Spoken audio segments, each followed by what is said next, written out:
Peace and love. Welcome back to another episode of the Highly Emotional Podcast. Today I have Starlight. That's correct, right? Yes, sir. Podcast, and we're just gonna dive into it. Like I always say, if you looking for light, you're looking for love. You just on a spiritual journey, and you're looking for some type of resonation. Then this is the podcast for you. So, welcome to the platform, Starlight. Thank you for having me. So that's dope. Where did you come up with the name Starlight from? It was channeled. My OG name that I came here with, that I chose before I came here was Angela. But with like all of the truth that I speak on social media, um, I used to get like kind of shut down a lot, and some of the things I talk about could put me like at risk. Yeah. So I changed my name, or like created this new name for like my social media presence, and like also my artist name, because I also started making music. And yeah. So okay, so the Starlight is your new avatar, similar to my Tuesday night swim. Yeah, it's crazy when you step into like these this new power, this new name, how you can kind of like channel something different. Like a lot of people don't know, like on my podcast, don't know I do music, and then people who know me from my music don't know I do a podcast. And this is a beautiful it's a beautiful way to like, I guess, like transform your energy in a sense, right? Before I was a little, how can I say, doubtful when it came to like me stepping into the podcast space and stepping or start talking about spirituality, because I was afraid. I'm like, all my music is so low vibrational, and I have all this trauma that I talk about in my music, depression, this and that. And I was like, how can I sit here and talk about positivity and light and the spiritual journey and all these things that I'm doing now when my music is like that? But then I realized that is how you balance working with the shadow, working with the light, because without one, you cannot, what I'm saying, you can't have the other. So you have to, in a sense, pretty much step into both spaces and allow them to co-create. So my thing is, what I realized is that healing from trauma, when you listen to my music, it represents all the trauma that I went through. But now where I'm at in my spiritual essence, I realized that I needed that trauma, and I took that trauma and became thankful. Like, I'm truly thankful for my trauma, no matter what it was, whether it was when I was mistreated by my parents, abused, molested as a child, all these things. I'm like, yo, I'm thankful that it happened to me, because now I have an opportunity to share my story with the world, and also make sure that shit doesn't happen to the people around me, because I'm aware of it now. So that, like, how did you, come from the old version of yourself into the Starlight that you are now? That's a great question. I had to go through a lot of darkness. I had to go through some really scary things that had to face my biggest fears. And I had to break through those things and fully like be submersed in that fear, in that darkness, to break through and come out of the other side, and like the other side of the tunnel. So yeah, I like went through like buttloads of trauma when I was 17, because my parents paid people to kidnap me when COVID happened at 3 a.m. Wow. And they sent me to this place that was just like the absolute worst place. Like, they didn't know what they were like putting me into, because like these people were liars, like total manipulators, but multimillionaires. And Paris Hilton went through like a similar thing, and like the program that she went through, there's a guy that worked at her place that built this one. So he was the owner of this place. So like he was constantly talking about Paris Hilton and was comparing me to Paris Hilton because of like I'm tall and skinny, and like I was just so stupid. And like all these girls were like severely mentally ill. I was like the only one that was just like struggling, but like not anywhere near to the extent that like some of these girls were. So everyone was like, oh, like you don't belong here. But like we all were getting like so mistreated, and it was just like the absolute worst year of my life. And once I got out of there, um I just had so much trauma and like PTSD. I could like barely live like a human again. Like my best friend didn't recognize me. He was like, you can't even have a conversation. And I was like, oh my god, like what happened to me? Like how do I find myself again? Like what do I do? You know, and I actually started drinking medicine. I went out of the country and started sitting with sacred medicine, and it actually reprogrammed my brain and my nervous system, because like I was on the verge of like the end. Like I could barely keep going with how severely like messed up my psyche was.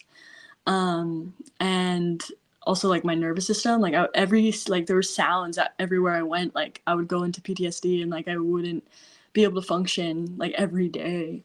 And like every day was like just dreading it. Like I was barely surviving. Like, and that's so many people nowadays. Like so Yeah. many people struggle with severe mental struggles. I don't like to call it mental illness, because I believe that it's just like symptoms that are trying to like direct us where our suppressed emotions are and where generational traumas are and like wounds that were passed down to us. And yeah, so going through all that and like seeing like how severe like mental health can get. Like I was with like 11-year-olds that had like schizophrenia, but they've like really just had entities that were like possessing them, and like I could see them as clear as day, and I would talk to them about like what was happening. They'd be like, oh my god, like I'm not crazy, like this is actually happening. And I was like, yeah, you're not crazy, I'm the only one that's not on meds, and I've been seeing this stuff my whole life. So like I would give clarity to these girls and reminding them that like what they're experiencing is very real, and that the medications like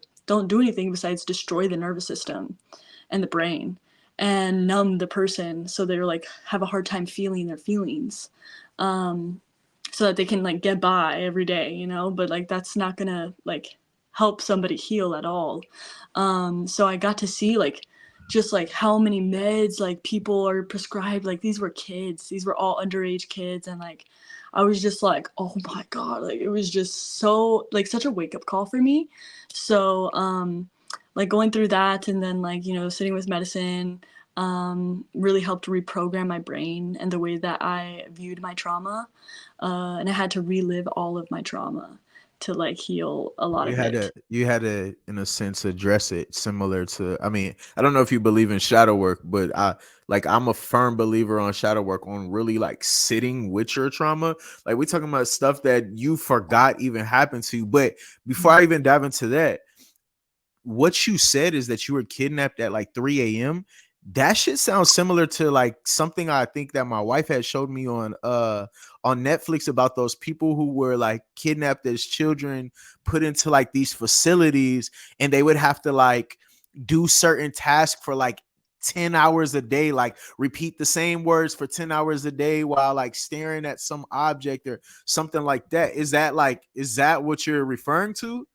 So like I was sent to a facility for like troubled girls is what it was called, but um like we had to do a lot of child labor. It was like a farm. So like my mom thought I was going to have like, you know, like all these animals to like connect with, and like, you know, horse therapy. They like lied, so that there was like horse therapy, which like wasn't actually happening, and they actually abused the horses a lot, and they would like slaughter the animals in front of us, and um just like really awful things. Um and um they would like punish us if we made mistakes, and the ways that they would punish us was really psychologically like messed up. Like if somebody like caused an argument with like a staff member, the staff member could punish them, and there was like different degrees of punishment that you could get. So like it was class 1, class 2, class 3, class 4, like, and like to the point where the worst punishment you can get is you're not allowed to speak. You're not allowed to speak to anyone. And like that is like that is like so psychologically damaging. The girls that had to Yeah, go that's through that crazy. were like so like they just had so much like frustration, because that's not how you help someone that's struggling, you know? Like shutting them down and like telling them to shut up, like that's not gonna help anything. But they'd have us stare at a wall, and write down an essay about our thinking error, and we'd have to talk about like how we can correct our thinking error, so whatever mistake we made was like an error, you know. And it was just like the craziest thing because like, we were staring at this wall, and like if somebody wasn't cooperating, or let's say like a staff member like particularly didn't like that person or that participant, or like I don't know what to call them, like I don't know, like I don't know what to call all the girls, but if like like cause sometimes there was like beef between like staff and the girls, so yeah, they would like sometimes make them sit there like all day long, like they'd have to eat their food staring at the wall, like they couldn't interact with anyone, they had to just be like interacting with the wall and like not talking, and like just it was just like messed up. Like I only Yeah, had that a bad sounds. experience, but Yeah, it was messed that sounds that sounds crazy as hell. Yeah, when I seen the documentary, that sounds really similar to what you went through. I was like, this is crazy. So my question is, in those type of situations where you're at, so what? That's 4 years ago, right? You said up. 2020, right? Yeah. So 4 years ago to where you are now, how do you forgive your parents from, you know what I'm saying, for that type of situation? I know it's so hard. I feel like our parents, like a lot of our parents, right? And I'm even a parent now of 5 kids, but it's like this is like I think that a lot of times there's some type of good in it, but I think that a lot of times it's just that our parents don't understand us, and a lot of times they make mistakes that put us in situations that they just really they really didn't have any knowledge of. Like when it comes to my trauma, like when I talk about my mom, like I have to remember my mom was a child and she's still a child because this is the first time in this life that she's ever lived this life. So that how did you, like, you know what I'm saying, like how do you forgive your parents? How did you forgive yourself? Oh my god, yeah, because like I take full responsibility for being the co-creator, the creator of our reality, because I truly believe that we are creating our reality with our thoughts, words, and actions, because it's all just frequency, it's all just energy. Like if you really, really sit with that. Facts. I agree. So like yeah, that's a really great question. I absolutely resented my family before I healed a lot of it. Like the medicine, specifically ayahuasca, helped me heal my relationship with my mom. Because my mom was like the main one that like wanted to send me away, and like I like blamed her for it all, but like I realized like over a lot of like healing and stuff, and a lot of like reading like books about like just like expansion and healing, that like the victim and blame thing isn't gonna get people anywhere. So like I had to get out of the victim mentality and like also take accountability that like I did this to myself. Like um I chose my parents.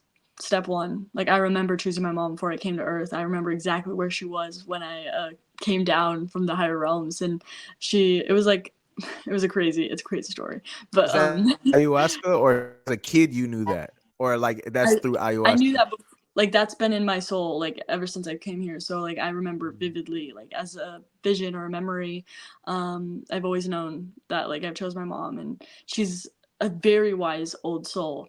But like when it came to this decision, things just weren't adding up. I was like why would she do this to me? Like this is like one of the worst things you could do to somebody. Oh my gosh, I don't have water. But yeah, so I had to really sit a lot with the Mother Earth, and like really ask for Mother Earth's assistance and like guidance, and like I had to ask her to hold me, and like cuz like I felt more held by Mother Earth so many times, way more than I felt like supported and loved like by my own mom, because my mom like went through so much trauma. She's like still kind of like in like stagnant traumatized energy. So Hold on, I think I'm losing you. Come back. oh no. All right, there you go. Go ahead. So go ahead. You were saying what about your mom? I'm sorry. So I was talking about like I was connecting a lot more with Mother Earth than like my own mom, especially when I got out, because like I absolutely despise her. Like I promised myself when I was in there that I was never going to speak to her again, because it was like the worst thing I had ever gone through in my life. Like I had no rights. I forgot to say that. They took away my right to go to the bathroom. They took away my right to speak, and they also took away my right to go outside.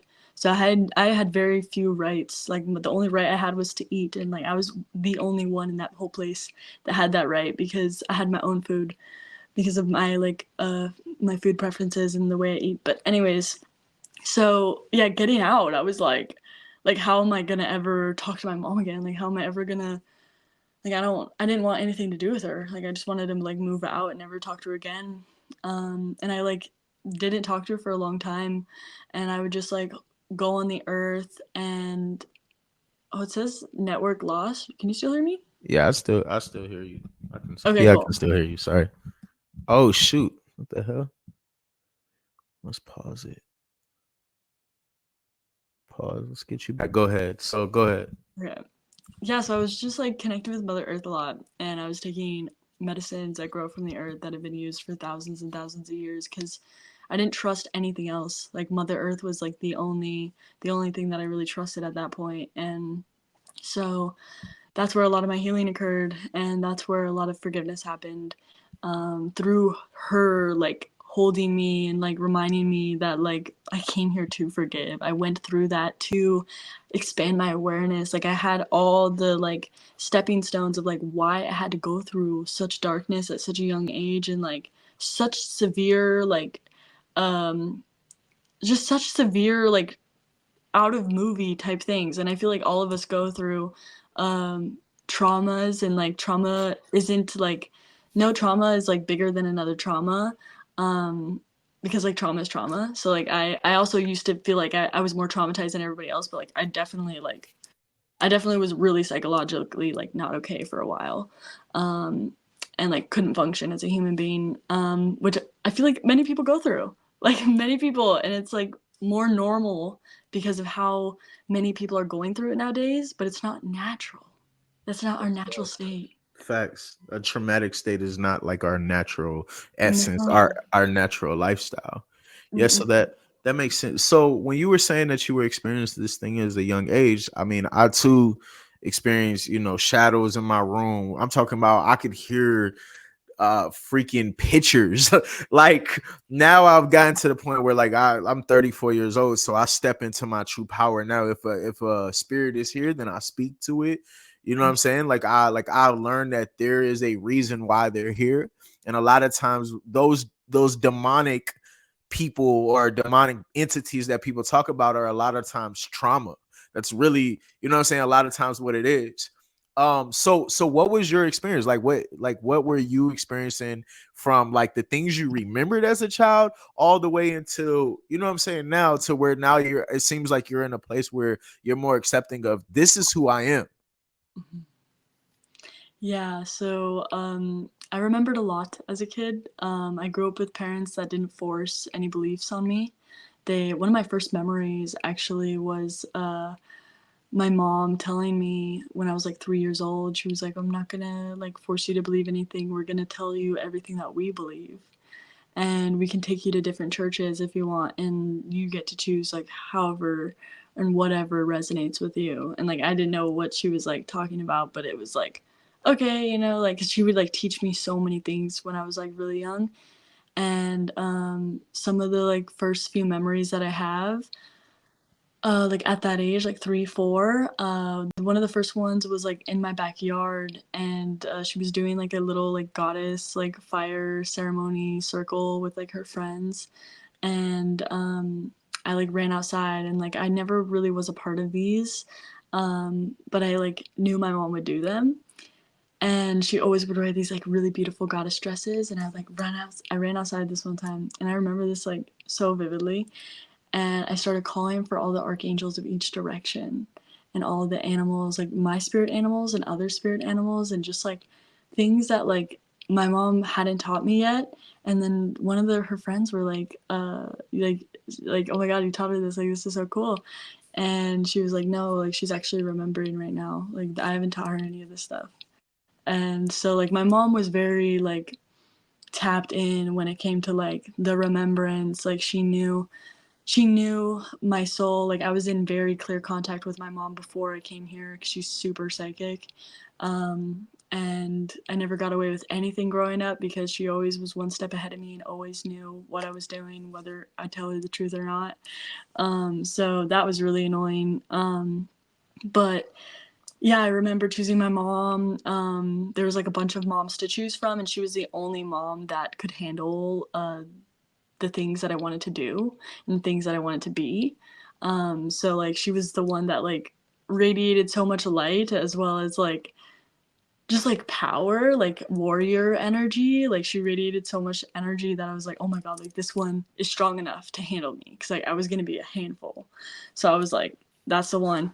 And I like none of the moms that I was like seeing like were strong. Like all the other ones were a lot weaker. Like their energy wasn't as like big and vibrant, and like so hers was like super like red and orange and yellow, and like all the other ones were not like as vibrant as hers.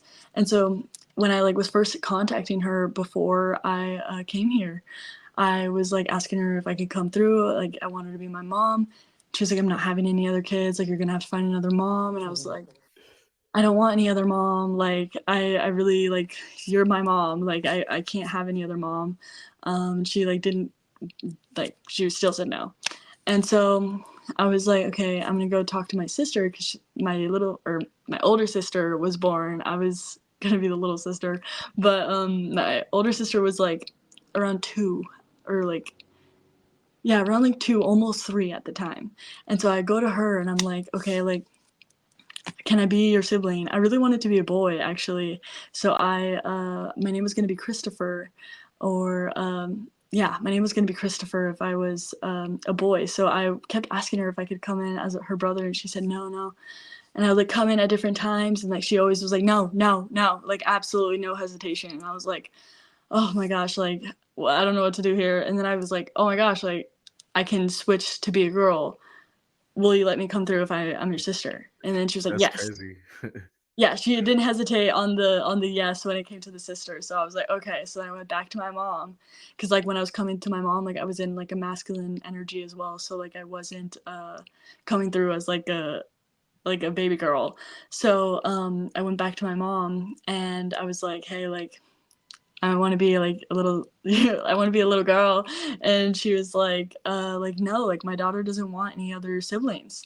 And she like would ask my sister like every time like I would come around and stuff, and my sister would always say no. But then all of a sudden something changed, because I like made an agreement with my sister that if I came through as a girl, she would like allow me, because like that was the only blockage that I was having, was my sister not like it was my sister that didn't want it. My mom was like open to it, but my sister like was like absolutely not. So my mom was respecting that. And yeah, so once I had that blockage clear, my mom was like asking my sister like, would you want like a little sister? And she was like, yes, yes, yes. And so then, my mom did a ritual, brought me in, like called my soul in. She did the same thing for me and my sister. So it was like very intentional, like and like yeah, like ritualistic. And yeah, and like she like could have sworn I was gonna be a boy, because I had like so much masculine energy, and I wanted to be a boy really bad. So like I ended up being like more of like a masculine like girl, because like I was already embodying this like masculine energy. Um which has been a process of balancing that out. But yeah, so like my sister was like, nope, like it's gonna be a girl, it's gonna be a girl, it's gonna be a girl, because like she already knew that like we made an agreement, so like she wasn't gonna like allow me to come through as a boy. So once I like was born, like my mom was like so shocked that I was not a boy, because she like felt like my masculine, like She powerful, felt like that energy. yeah, she felt it, and she was like, "Oh my gosh!" Like she couldn't believe she was wrong. Cause like she's not usually wrong when it comes to her like Her intuition and her children. Oh. feelings. Yeah, Yeah. that's super divine. That's beautiful. Yeah. How so as you got older, how did those abilities, right? I mean, you talked about rituals and stuff like that. How did these things become more like apparent or realistic in this like reality? And I don't want to say realistic because it sounds like it's not realistic, but you're talking about from a different dimension, a different space, into playing into this reality. How did these things start playing out? You know what I'm saying? Like where you was like, oh shit, I did this there, now I'm doing this shit here, let me show you my power here. How did that start playing out for you? Well, that's an intense question because a lot. So like I knew I was gonna be a lot, and like it was funny because my mom like asked me, like you're gonna be an easy child, right? Like when we like first started connecting and like talking and stuff, she's like, you're gonna be an easy child. I was like, yeah. But like I knew I wasn't gonna be an easy child because like she was power, right? Wait, sorry. Did it just Yeah, cut out? for a second. Did it I say just that you had were like leaving a again? notification on my phone. Wait, what? Did it just tell you that you have to leave again? No, it just like had like a timer that went off that was like Oh, I glitching. mean, it looks good on Okay. mine. So go ahead. Okay, cool. So yeah, she like yeah, she wanted me to be an easy child, but like I knew I wasn't gonna be an easy child, and like she knew I wasn't gonna be an easy child. That's why she said that. And yeah, so it was just like funny because like my childhood, like my upbringing was insane. It was so crazy. I grew up on a ley line, so like there's like many like portals, ley lines, stargates, like all over, in different like specific geometric like portals that if you could look at maps to find them or read books on them, they're like everywhere. And some people travel around the world, like going to different ley lines and um, stargates and things. But I grew up on a ley line, so on the part of the house that I grew up on was where the ley line was or is, because my parents tried to close it, like tried to close the portal. It's like such an ancient portal, like it cannot be closed. They tried like so many different ways and like it just didn't work. So growing up with that was like quite intense because there was all sorts of types of beings that would come wake me up in the middle of the night. I couldn't sleep alone until I was 15 years old, because of just how much crazy shit would happen like in the middle of the night. Like we're talking demons, we're talking poltergeists, we're talking angels, we're talking lost souls, we're talking like old like past life like family members and like galactics and celestials. Like I'd get abruptly woken up with like bright lights like beaming in my face, or like something pulling my blanket off or pulling on my legs or throwing something across my room. And like it was just like every single night. Like I could never sleep in my room. And like experiencing all of that was like really intense for my parents because like sometimes things would get attached to me. Like dark things would get attached to me. Because like some of those things like would pretend to be like an angel. Like for example, a few times like demons would like deceive me and like pretend to be like light, and like they'd like tell me that they were an angel when they actually were like not. And I actually learned so much about like discernment when it comes to energies and how to know what is connecting with you and like what is coming through. Like if you feel something intuitively or like you feel an energy, like you can ask questions, and like by universal law like it has to tell you the truth, which I had to learn the hard Mm. way. When I was younger I didn't ask questions, I just like was like, oh my gosh, like cool, like oh my gosh, okay, you It's know? like you was accepting it as a friend in a sense. Well, yeah, and like these things were just like constantly popping up in my reality, and like I couldn't tell the difference between a person and a spirit. It was so the realms were so like just combined for me. Like I wasn't fully here and I wasn't fully there. I was in both like all Mm. the time. And so I was like just going through a lot.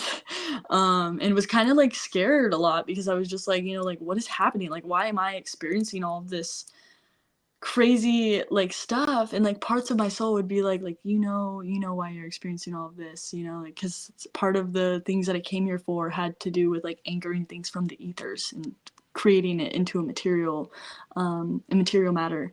So like I was like in between realms, and like the veil was like nowhere to be found when I was a child.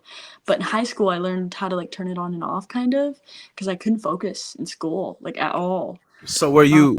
I'm sorry. So were you experiencing these? That's what I was gonna ask. Like, you're experiencing these things, but how is the world around you reacting? Like, do people think like you're making this up? Like, and I feel like a lot of people as a kids when they're experiencing these type of things, people think like you have this imagination, but like, how are mm, they reacting to this shit? Like, are your parents scared? I mean, they're probably used to it, right? Because they're very spiritual and they do different rituals. So at some point, I feel like maybe they were comfortable with it or used to it. But like, how is everyone else reacting? And not only that, like, are you fucking scared? You know what I'm saying? Like, like with all this, like I've had my contact with certain entities. I don't like saying demons and stuff like that because I feel like an image is instantly like put on them. Right. But I would say like with the experiences that I had, it scared the shit out of me, right? So Yeah. you as a kid who's experienced this, how was the experience for yourself? But not only that, like the people around you. So like in school, I would like try to talk about it like with my friends, and like none of them, like all of them were like, "What are you talking about?" Because like I'd see things like everywhere I went, and like no kid was seeing the things I was seeing. So I was just like, what is happening? Why am I experiencing all this stuff? And I'd always like question it, but I'd always like learn so much from it. So it was like it was like a useful tool in a sense, but also my parents specialized in soul clearings. So they knew what was going on. They could feel it. They could sense the energies that like was moving through me and like moving through my room. And so they do these like soul clearings on me, which is all done through the Akashic records, which is like the records are like all of our memories, all of like everything From all the important. past timelines and stuff. Yeah. Yeah. So the Akashic records can like identify exactly what's going on in the current time, in the current moment, as well. So and also there was things that I was bringing in from previous lifetimes. So like they were like clearing a lot of that stuff, which I needed. Like I could barely. I would not have been able to survive as a kid with parents that like would have called me crazy or like would have put me on meds It because sounds like, to be honest, what it sounds like you're the kid that had to get rid of like the trauma, like the what is it, karmic trauma or traumatic karma. Like that's what it sounds like. It sounds like you're the median for getting rid of past trauma from your or karma from your past lifetimes. That's what it sounds like. yeah, definitely. And I like also as a kid remembered a lot of my past lifetimes. And so like I was like remembering what I did to my mom, what I did to my dad, and like I was just kind of like, "Oh my god, like like I was like I remember what I did to my sister, like and then I started like asking more questions in the Akashic records because I was always kind of like able to access that, and my parents also guided me through accessing that as well at a really young age. So I was like asking so many questions and trying to learn more about like what I was experiencing, because like the Akashic records is very trustworthy. Like you can't like Google all the answers and like trust Google. Like the Akashic records, you can Google things and it will like give you accurate answers. So I would always ask like for example, I'm trying to think of a specific example. I would like ask why I like would incarnate in a family with like so much like baggage and like just like hard things that I like did not want to feel, did not want to face. And in the Akash records it was like talking about how it's like very common when people or beings incarnate to Earth School, which is what it's called to many different beings in like other realms. They call this Earth School, and so with it being Earth School, we choose the most challenging, like the beings that we did the dirtiest, or the ones that we hurt the most, or like stabbed in the back, or like created a lot of suffering or pain, or like just whatever vibration that's like not for the highest good. We choose to incarnate into those families that we created, that like chaos, that trauma, that harm, and we reincarnate to forgive, reincarnate to return to love, into unity. And like those are like some of the hardest things for people to accept, that like they chose parents that like didn't accept them or love them or support them growing up, or provide them with the love that they needed. But it's like there was like heavy things that both sides are going through energetically that they're not able to see. And so I was like seeing all this stuff like with my mom and my dad, and I was like, oh my god, like I remembered like horrible things I did to my parents, and it was like long time ago. And I remembered also like really beautiful memories that I had with them, but there was just things that I came here to like resolve, and came here to like really create peace, because all of us have done things that like we don't want to know about, because that's just the truth, because they're all of us like weren't fully conscious at one point, and when we're not conscious we do things out of like our unconscious, and then we create all this like ripples of energy that like we have to unfold eventually. And if we don't want to unfold it, it's just gonna keep getting more and more and more until it's like barely enough, like barely, like somebody can't barely handle it if they don't start unraveling it. Facts. So If you don't address the trauma, it's just gonna continue to either go or it's going to accumulate. It's gonna become more and more. So yeah, so that's crazy. The more that you're sitting here, I'm just so many things I have to ask. One with now, so like okay, so now you're how old? 20, 21. 21.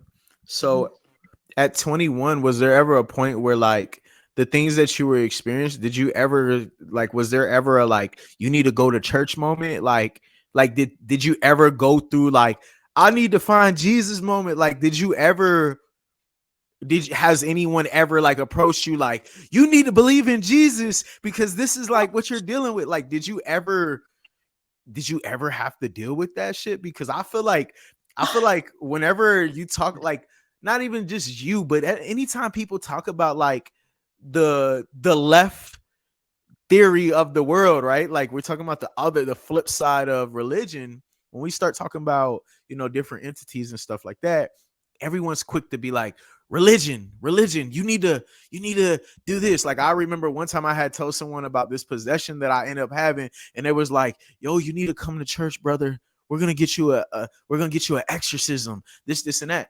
And I was like, yeah, I can do that.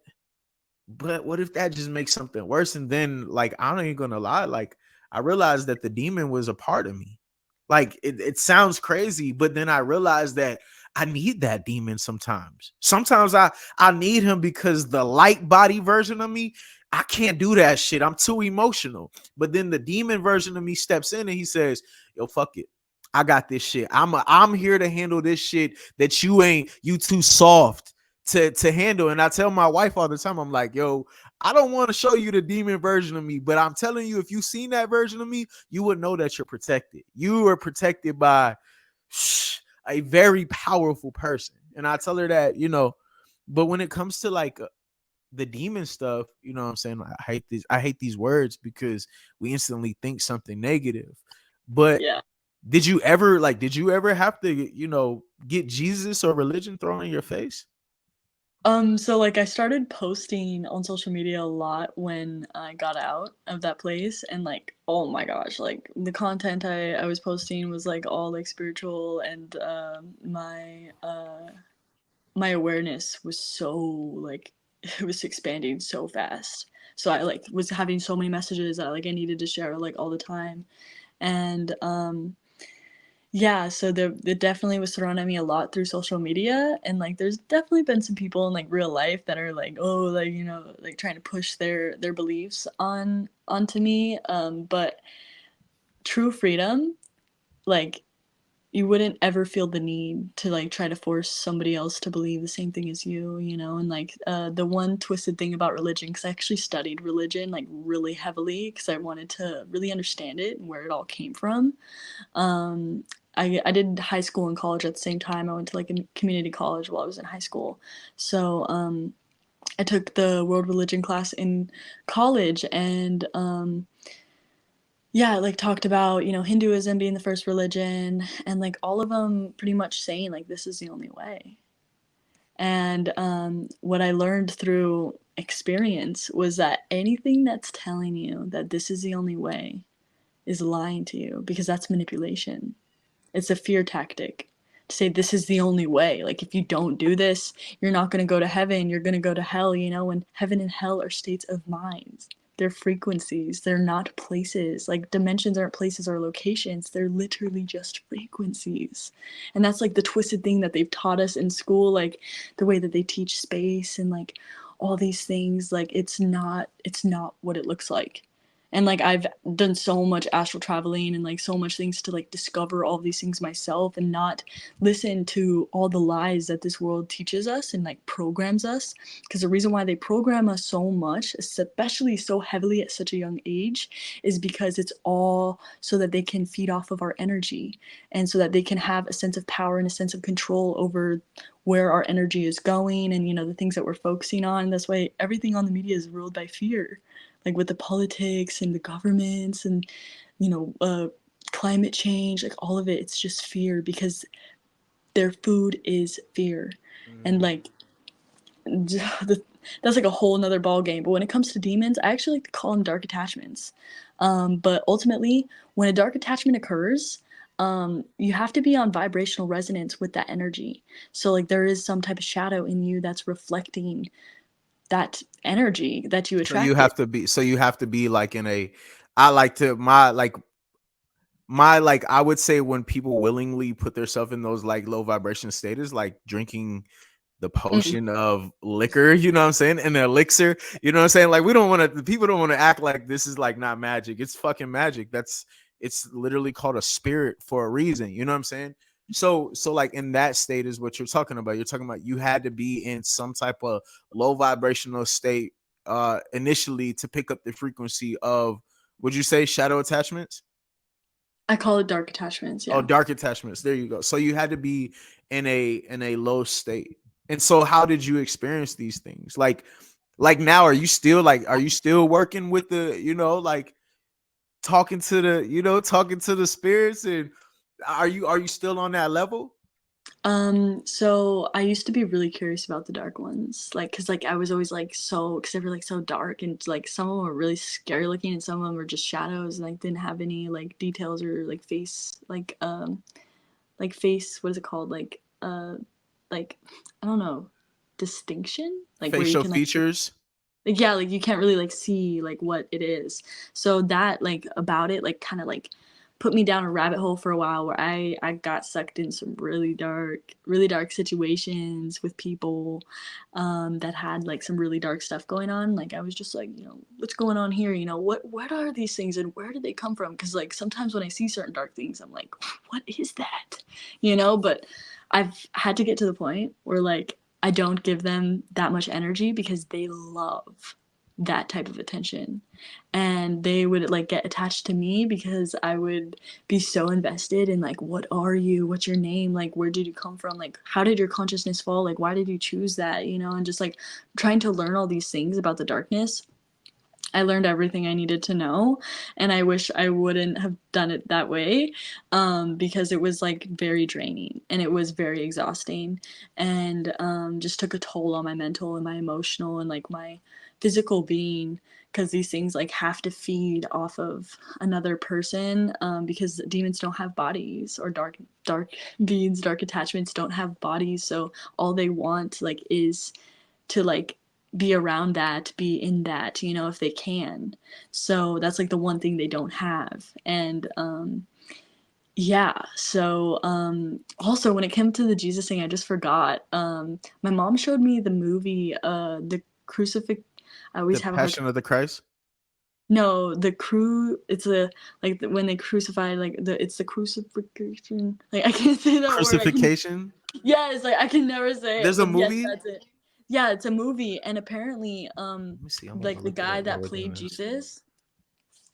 the guy that played Jesus in that movie said that like he wasn't playing Jesus, like Jesus was playing him. He literally was in the hospital for months after that movie. He almost died from playing that role. Like when they like put him on the cross and things, it dislocated his shoulders and really messed up his like physical body. Um, but when I saw that movie, I was like 4 years old. I was really young, and my mom wanted to see if I like knew anything about like this. So like she didn't tell me what we were watching, you know, she just like puts it on, and like I'm hysterically bawling at the parts where they're like killing him and like torturing him, and I'm like screaming, like crying, and I was getting memories of him at that time. That's my mom. um But yeah, she was like looking at me to see if I like was like gonna have anything to say about it, and I was just like, I know him, like I remember him, like why are they doing this to him? But I didn't remember him as Jesus. Like I remembered him like because he was like white in the thing, and like he wasn't white in my memory.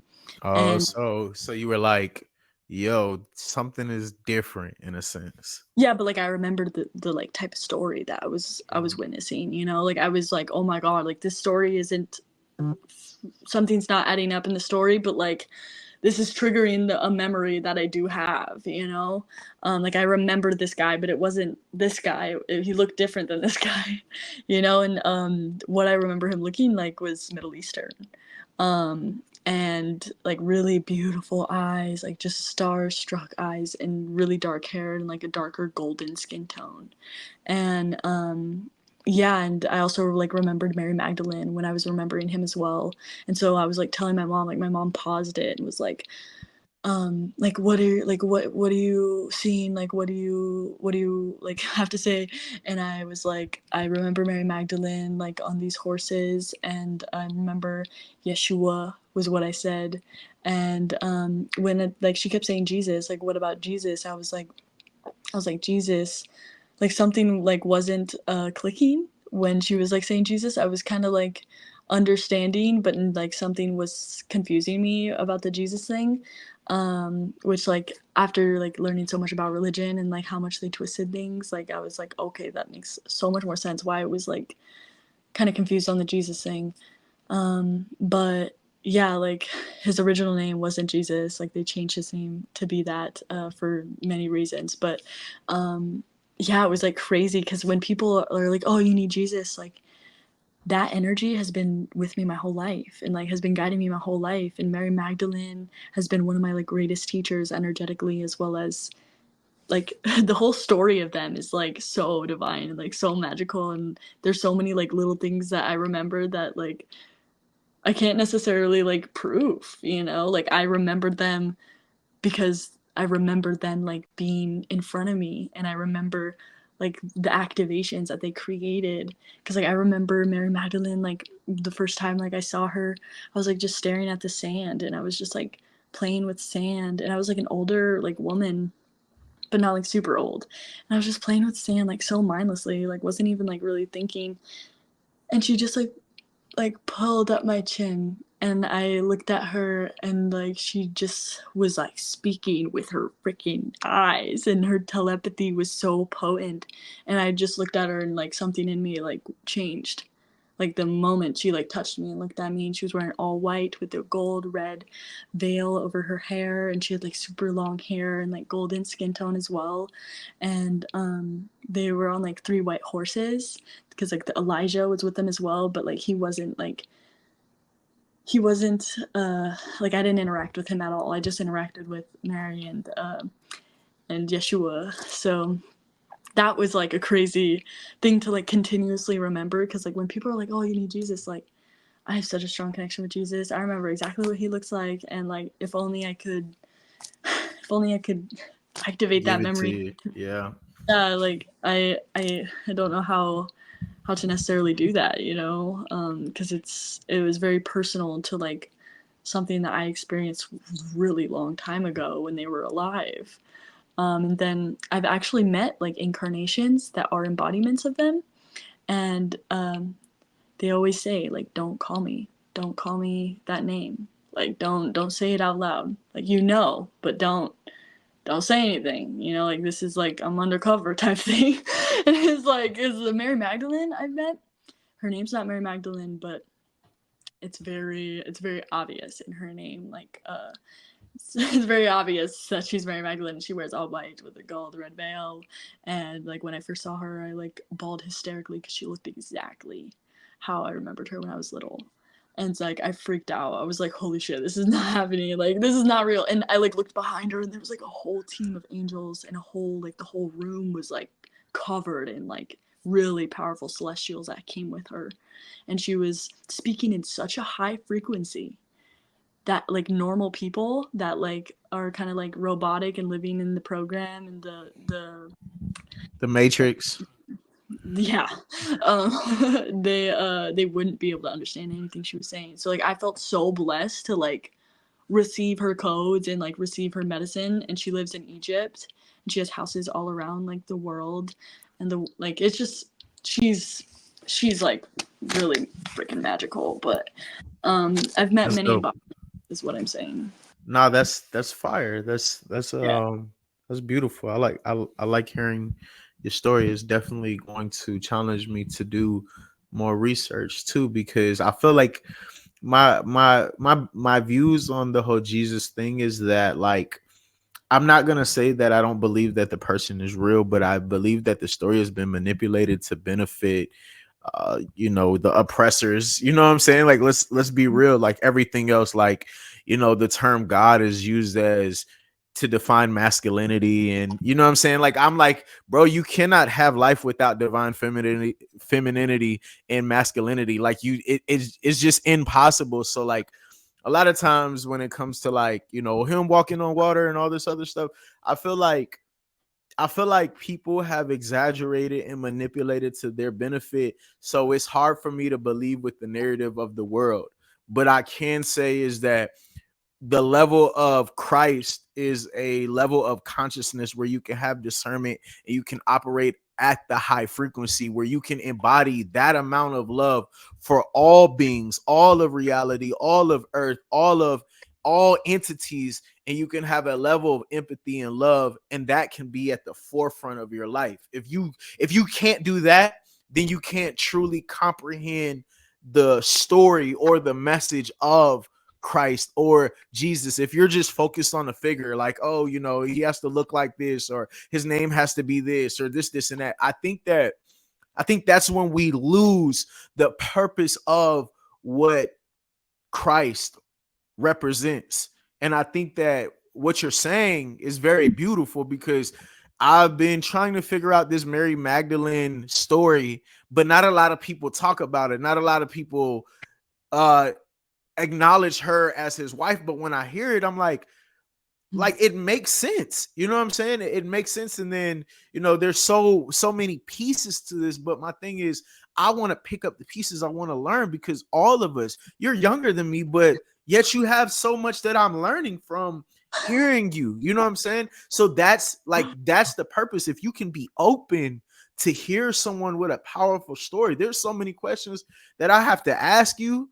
Like, we're gonna have to do this again, because I'm gonna rewatch this, and I'm gonna be like, yo, I gotta ask her about this. Like, we're talking about demonic entities, and I feel like when you can accept that these dark entities and light entities that all come from the creator, and you can have empathy and seek understanding, I want to say thank you. One, because it's a hard challenge to accept that, to say, yo, why are you this way? Why are you a dark entity? What makes you do that? What did you go through? And then not only that, having to experience this within, that's a lot. So being able to hear your story and then see where you're at now is extremely powerful. My only thing is, like, now at 21 years old, how are you operating now? Like, what space are you operating in now that you went through this journey, now that you came out the other side? How do you maintain your frequency? And then, who are you now? Like, what's your power now? Are you still able to help people heal from these dark, you know what I'm saying, entities or shadow entities that are attaching to them? Like, you got me over here asking myself, like, can you see my entities that's around me? Like, let me know, because only entity I know right now is the one that's my spirit guide. Mm. So, you know what I'm saying? So tune me in, let me know. So yeah, the soul clearing work that my parents do, they've been doing for a long time. They've like kind of passed it down to me, and I will be teaching it like before I die, because like people don't do this work. Like this work is like kind of very deep in like shamanic traditions. Like the work that they do is based off of like ancient monk traditions. So there's many different ways to do this type of work, but this is just the work that like really resonates because it's done through the archangels, and like I really resonate with the archangels and just the angelic realms. So what I've really learned about like clearing entity attachments, is there's no point in clearing them if somebody isn't willing to face the shadows that they were attaching to, you know. And like I've also had to learn this myself.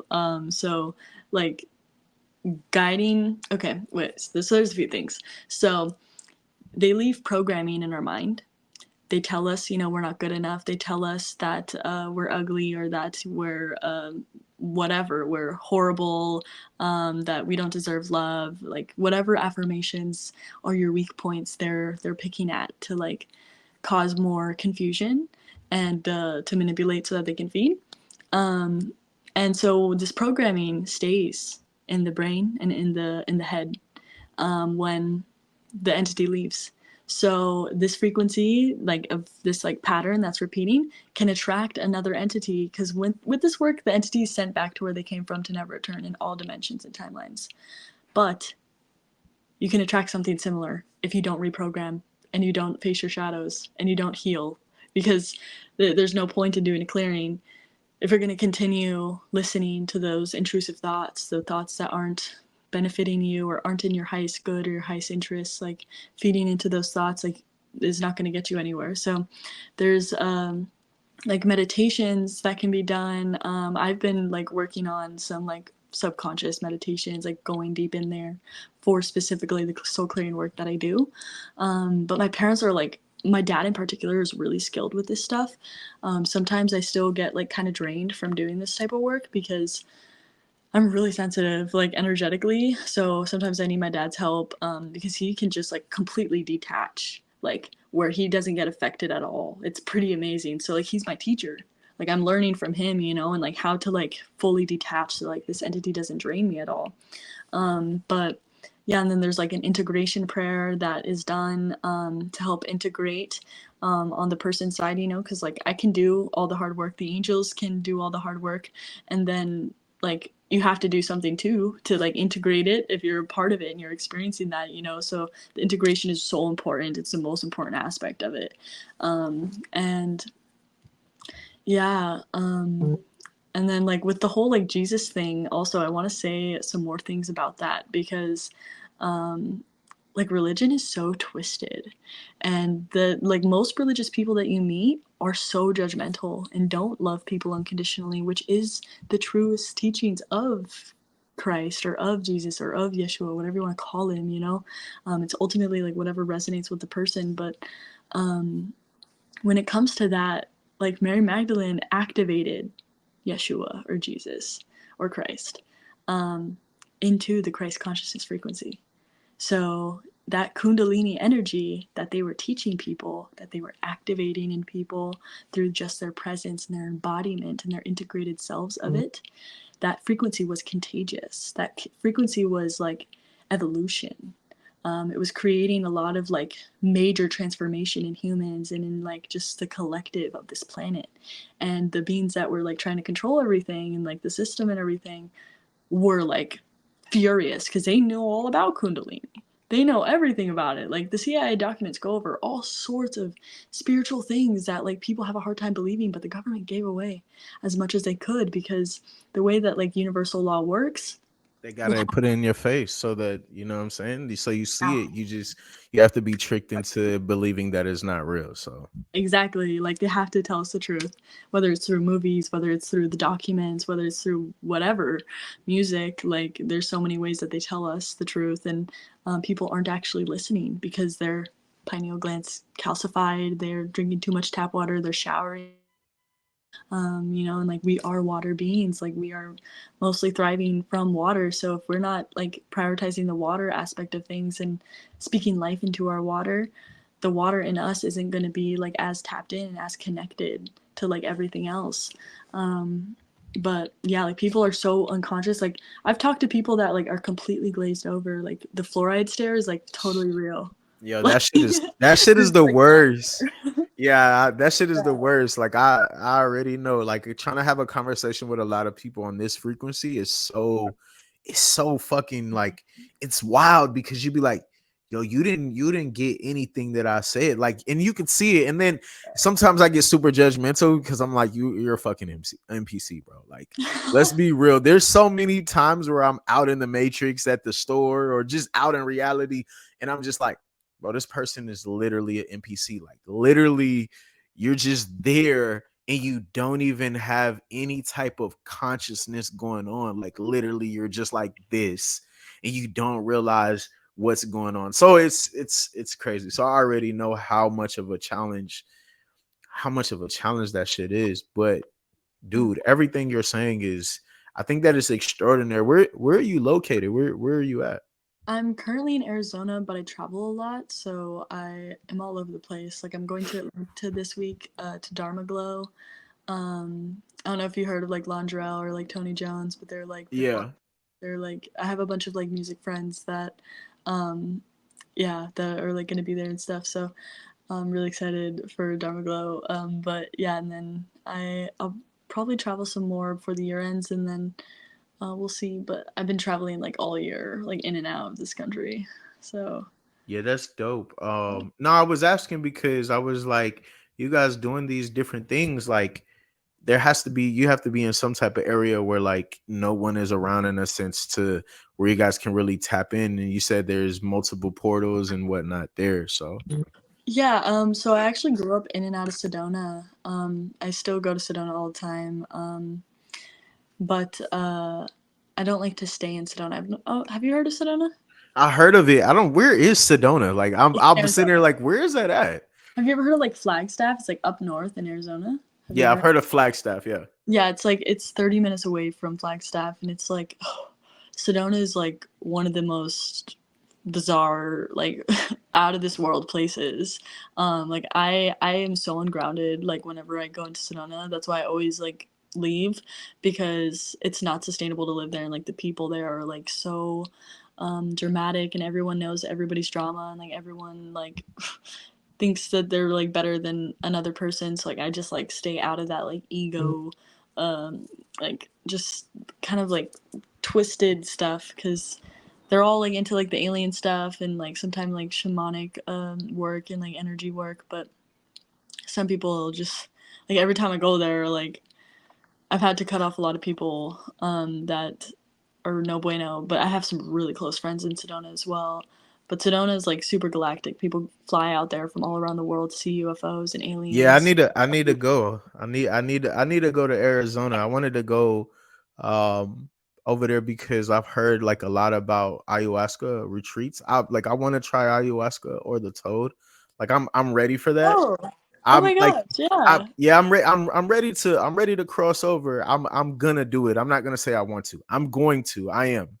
I just have to find the right connection because I'm not gonna allow my spirit and my body to just go with anyone, and it has to be the right ceremony.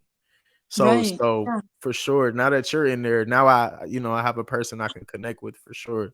So yeah. I have really good contacts for that. Like really trustworthy people that know what they're doing. we'll chop it Um, up about that for sure. yeah, yeah, yeah. So that's cool.